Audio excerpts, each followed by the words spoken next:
Hello students, let me move on the next topic of unit 4 electromagnetic induction, and that is self-induction. Next topic is self-induction. What is self-induction? To understand the self-induction, let me take an example of a circuit. Let me have a coil like that having n number of turns. हमारे पास कोई coil है जिसके पास n number of turns हैं and it is connected with an external voltage. External voltage से connect है with ए की के, किसी की के साथ. when we press the key then we can say that current pass through this in that direction. When current reach from its lower value means 0 to its maximum value, then we can say that there is change in magnetic field in the coil. Change in magnetic field, due to change in magnetic field, change in magnetic flux occur, and due to change in magnetic flux we can say that there is production of EMF. And if EMF produce over there, then we can say that there is a production of current. Which type of current? Induced current. Means induced current produce हो गया, EMF produce हो गया, और जो वो EMF produce होता है वो आपने बेटा पहले वाली प्रीवियस लेक्चर्स में पढ़ा, वो EMF हमेशा ही अपोज करेगा चेंज इन मैग्नेटिक फील्ड का. तो अपोज करेगा, तो इसी फिनोमेनन को, इसी प्रोसेस को जब किसी भी कॉइल से हम मैग्नेटिक फील्ड चेंज करते हैं तो उस कॉइल के अंदर चेंज हुए करंट का वो खुद अपोज करती है. किसके थ्रू? EMF के थ्रू. इसी प्रोसेस को, इसी फिनोमेनन को हम क्या बोलेंगे? Self induction. Self induction means कोई कॉइल में से जब हम पास करते हैं करंट, तो उसके अंदर जो चेंज इन मैग्नेटिक फील्ड होता है, उसी चेंज इन मैग्नेटिक फील्ड का वो खुद ही अपोज करेगी टू प्रोड्यूस करके. किसका? EMF का प्रोड्यूस करके वो खुद अपने ही अंदर चेंज इन मैग्नेटिक फील्ड का अपोज करेगी. This phenomenon is called self induction. Self-induction is the phenomenon in which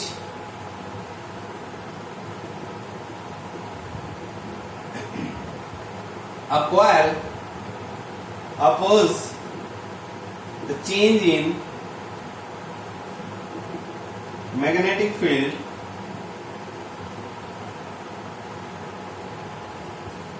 अब देखो भाई, चेंज इन मैग्नेटिक फील्ड लिखा है मैंने यहाँ, चेंज इन करंट भी लिख सकते हो आप, क्योंकि करंट से ही मैग्नेटिक फील्ड चेंज होगी. Change in magnetic field in itself, the phenomenon in which a coil opposes the change in magnetic field in itself, this is called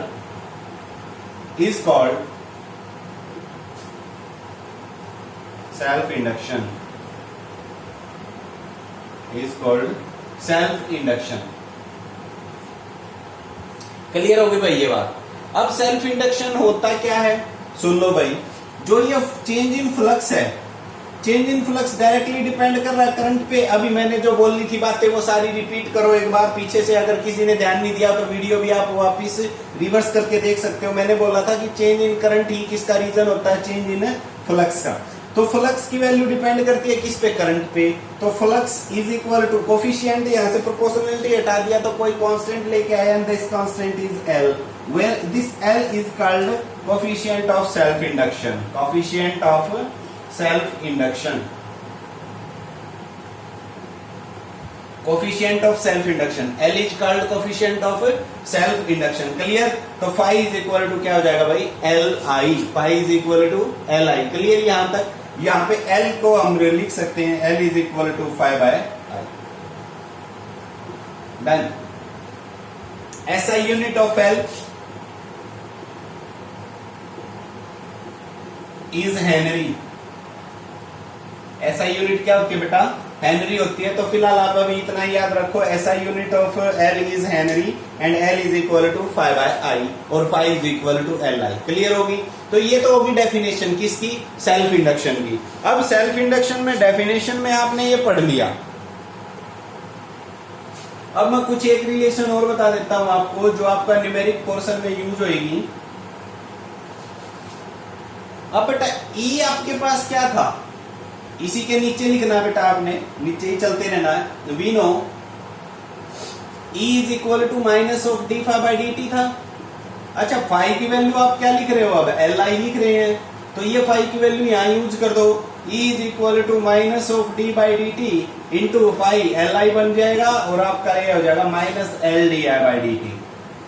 तो E इज इक्वल टू यानी कि induced EMF is equal to minus of L D I by D T.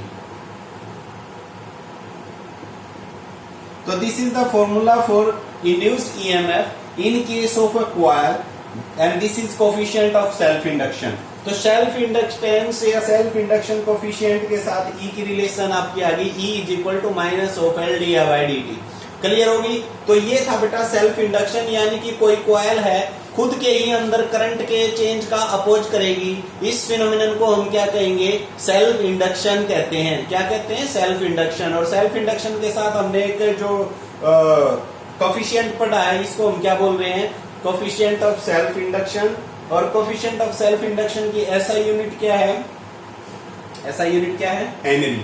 ठीक है। अगर आपसे पूछा जाए कि 1 हेनरी को डिफाइन करो, how can we define 1 henry, देखो यहां से आप कह सकते हो 1 हेनरी निकाल सकते हैं, बिल्कुल आप डेफिनेशन समझ सकते हैं।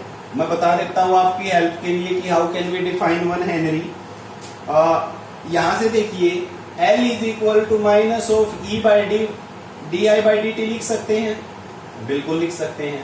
अब E की वैल्यू E ही रहने दो, E की वैल्यू अगर हम मान लें 1 वोल्ट और इसको मान लें 1 एम्पियर पर सेकेंड, तो हमारे पास L की वैल्यू क्या आ जाएगी, 1 हेनरी आ जाएगी। तो क्या कैसे डिफाइन करोगे 1 Henry, 1 Henry is that self inductance when 1 volt EMF produced under the change of 1 ampere per second। ध्यान से सुनो, मैं फिर से बोल रहा हूं, 1 Henry is the induction or EMF produced when 1 volt EMF produced under the change of 1 ampere current per second। 1 Henry हो गया, तो यहां से आप 1 Henry को डिफाइन कर सकते हो बेटा। तो this is the self coefficient of self induction and self inductance. तो अब आगे बढ़े, जो मैंने अभी ये दो फॉर्मूले बताए आपको, L is equal to 5i और E is equal to minus of L D I by D T. दो रिलेशन बन गई ना, एक तो बनी है phi is equal to L I और दूसरी बनी है E is equal to minus of L D I by D T. अब इन रिलेशंस के ऊपर किसी के ऊपर भी कोई क्वेश्चन बन सकता है। जैसे मैं एक क्वेश्चन करवा रहा हूं बेटा आपको, वो क्वेश्चन सुन लो ध्यान से, मैं स्टेटमेंट में लिख देता हूं, if a rate of change of current, if a rate of change of current of 4 ampere per second induce an EMF of 20 millivolt in a solenoid। Solenoid कोई नई चीज है नहीं, मैं आपको करवा चुका हूं। सोलेनोइड क्या होता है भाई, तो सोलेनोइड के बारे में हमें घबराना नहीं है कि क्या चीज आ गई। What is the self inductance, what is the self inductance of the solenoid,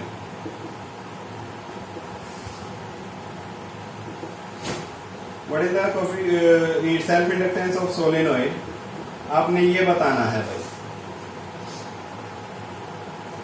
देखो स्टूडेंट्स कैसे करेंगे, बिल्कुल सिंपल सा क्वेश्चन है बेटा। यहाँ पे अब देखो गिवन क्या क्या है, सॉल्यूशन में मैं लिख लेता हूँ आपके पास जो गिवन चीजें हैं वो क्या क्या हैं। एक तो rate of change of current means ये आपके पास दे दिया D I by D T is equal to 4 ampere per second, ऐसा यूनिट हो गई है। इंड्यूस्ड ईएमएफ यानी कि E की वैल्यू दे दी 20 मिली, के लिए क्या यूज करेंगे, -3 वोल्ट, 10⁻³ वोल्ट। क्लियर हो गया।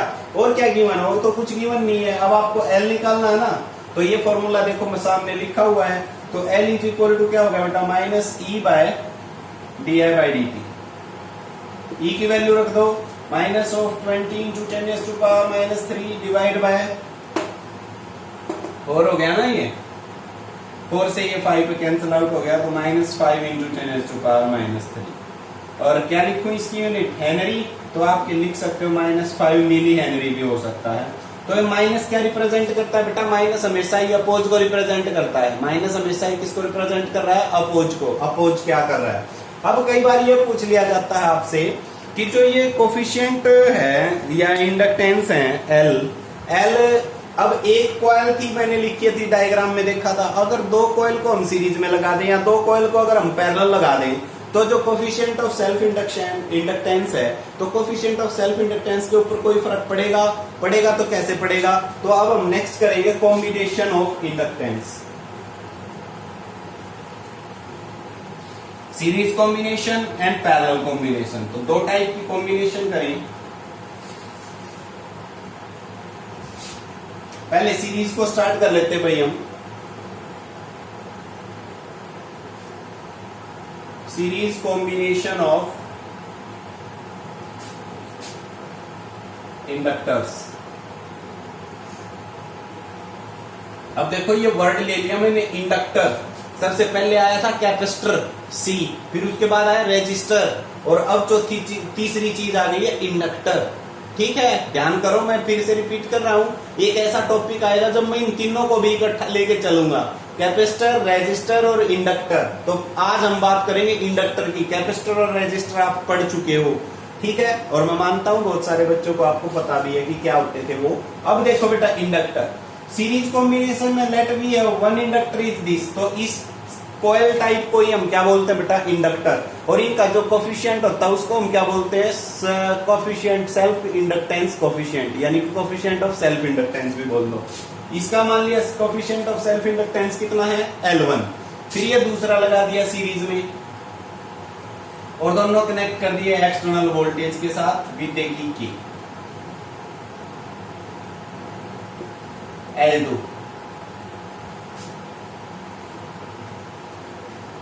ठीक है, इसमें ईएमएफ मान लिया प्रोड्यूस हुआ E1, इसमें E2, और हमने अप्लाई किया है E। ध्यान करें, तो E को मैं क्या लिख सकता हूं, E is equal to E1 plus E2 लिख सकता हूं, E1 प्लस E2। क्लियर होगी बात ये। करंट दोनों में मेरे ख्याल में सेम जाएगा बेटा, सीरीज में करंट आपका क्या रहता है, सेम ही रहता है, अगर चेंज इन करंट करेंगे तो भी सेम ही जाएगा। तो सीरीज में करंट सेम, ईएमएफ डिफरेंट होता है, टोटल ईएमएफ ई लगा दिया, इसमें ड्रॉप हो गया यानी कि इंड्यूस हुआ E1 और इसमें इंड्यूस हो गया E2। ये बातें क्लियर हो गई, हम पहले ही लेके चल पड़े हैं। दो इंडक्टर हैं, इनका इंडक्टेंस एक का L1 है और दूसरे का इंडक्टेंस कितना है, L2। ऐसे ही बात कर रहे हैं हम, जैसे पहले रेजिस्टर लिया था, पहले का रेजिस्टर का रेजिस्टेंस R1 था, दूसरे रेजिस्टर का रेजिस्टेंस R2 था, तीसरे रेजिस्टर का रेजिस्टेंस R3 था। ऐसे ही पहले इंडक्टर का इंडक्टेंस L1 है, दूसरे इंडक्टर का इंडक्टेंस L2 है, और हमने कॉम्बिनेट कर दिया एक्सटर्नल वोल्टेज के साथ। क्लियर होगी ये बात, चलिए आगे बढ़े। अब E is equal to, we know E is equal to क्या होता है भाई, माइनस ऑफ LdI/dt होता है। अब ये E तो टोटल है, तो टोटल के लिए मैं S लगा लेता हूं, LS का मतलब सीरीज कॉम्बिनेशन के लिए कोफिशिएंट। अच्छा, E1 की वैल्यू क्या हो जाएगी, शाबाश बताओ, माइनस ऑफ L1dI/dt आ जाएगा। सिमिलरली E2 की वैल्यू क्या हो जाएगी, माइनस ऑफ L2dI/dt हो जाएगा। मैं बेटा ये तीनों रिलेशन उस फॉर्मूला के बेस पे लिख लिया जो हमने फॉर्मूला आपका पहले डेफिनेशन के नीचे किया था। ठीक है, आगे बढ़ो, ये तीनों वैल्यूज यहाँ पे रख दो, तीनों वैल्यूज यहाँ पे रखेंगे तो minus of LS dI/dt, minus of L1dI/dt, minus of L2 dI/dt, dI/dt cancel out, minus भी कैंसिल आउट हो जाएगा पूरी इक्वेशन से, तो LS is equal to L1 plus L2। इसका मतलब जब हम इंडक्टर्स को सीरीज में लगाते हैं, जब हम इंडक्टर्स को सीरीज में लगाते हैं तो टोटल जो उनका इंडक्टेंस है, टोटल इंडक्टेंस उन सभी के इंडक्टेंस के सम के बराबर हो जाएगा। क्लियर होगी। तो ये रिजल्ट किससे मैच हो गया, रेजिस्टेंस से। किससे मैच हो गया, रेजिस्टेंस से। रेजिस्टेंस में भी तो ऐसा ही था बेटा, जब हमने सीरीज में लगाए थे रेजिस्टर्स तो उन सभी का जो टोटल रेजिस्टेंस बना था, टोटल रेजिस्टेंस सभी के सम के बराबर हो गया था ना, तो इसी तरीके से ये हो जाएगा। नेक्स्ट बढ़ते हैं बेटा पैरेलल में, थोड़ा सा जल्दी कर लेते हैं क्योंकि इनके सीधे आर्टिकल पूछे नहीं जाते, फॉर्मूले के ऊपर कोई क्वेश्चन बना देते हैं। Parallel combination,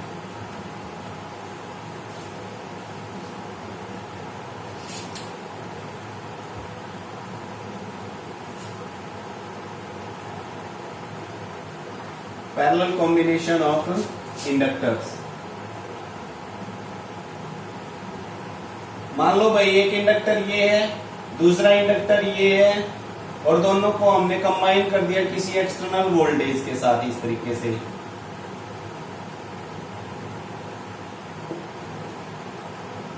L1 L2। अच्छा अब क्या सेम होगा, शाबाश, E सेम हो जाएगा, इस पे भी E ही होगा और इस पे भी E ही होगा। क्लियर बात हो गई ये तो। अच्छा करंट क्या होगा, इसमें I1 जा रहा, मान लो इसमें जा रहा I2। करंट अब की बार डिफरेंट हो जाएगा, करंट अब की बार क्या हो जाएगा, डिफरेंट, और टोटल करंट आपका I लगा दिया। तो अब की बार आपको ये याद रखना है I is equal to I1 plus I2 हो जाएगा। टोटल करंट I है, ऊपर वाले में से I1 चला गया, नीचे वाले में से I2 चला गया, तो नेट अमाउंट ऑफ करंट दोनों के सम के बराबर ही हो जाएगा। अच्छा इस इक्वेशन को बेटा दोनों तरफ डिफरेंशिएट कर दो with respect to time, differentiate with respect to time. तो डिफरेंशिएट किया तो क्या हुआ, देखो di बाई डी टी तो इधर बन गया, यहाँ पे क्या बन गया, di1 by D T plus di2 by D. अगर मैं पहले इंडक्टर के लिए रिलेशन लिखूं, E is equal to minus of L1 di1 by D T, ये आ जाएगा। यहां से di1 बाई डी टी निकाल लो, di1 बाई डी टी निकाल लिया तो क्या बन गया, minus of E by L1 बन गया, minus of E by L1। Similarly करके E is equal to minus of L2 di2 by D T भी लिख सकते हैं। यहां से di2 बाई डी टी क्या बन गया, minus of E by L2 बन गया। सिमिलरली करके di बाई डी टी क्या बन जाएगा, मैं डायरेक्ट लिख रहा हूं, di बाई डी टी बन गया E by L P, P for parallel. ये तीनों वैल्यूज बेटा di1 by D T, di2 by D T और di बाई डी टी, ये तीनों वैल्यूज अब इस इक्वेशन में रख लो, इसमें ऑपरेट करेंगे। तीनों वैल्यूज को जब हम ऑपरेट करते हैं तो अपने पास क्या बना, देखो मैं यहाँ पे कर रहा हूं, using in this equation di by D T की जगह पे क्या रखा जाएगा, minus of E by L P is equal to minus of E by L1 minus of E by L2। अब आपको क्लियर दिख रहा है बेटा, माइनस E1 माइनस E ये कैंसिल हो गए, तो 1 by LP is equal to 1 by L1 plus 1 by L2। तो पैरेलल में रिजल्ट आ गया, ये रेसिप्रोकल सीरीज में आपका आ गया डायरेक्ट। तो बेटा इन दोनों टॉपिक्स को समझो, बस मैंने इस वीडियो में आपको सेल्फ इंडक्टेंस के बारे में बताया और सेल्फ इंडक्शन क्या होता है, तो इसको डीपली रिवाइज करो, पढ़ो। Thank you, have a nice day.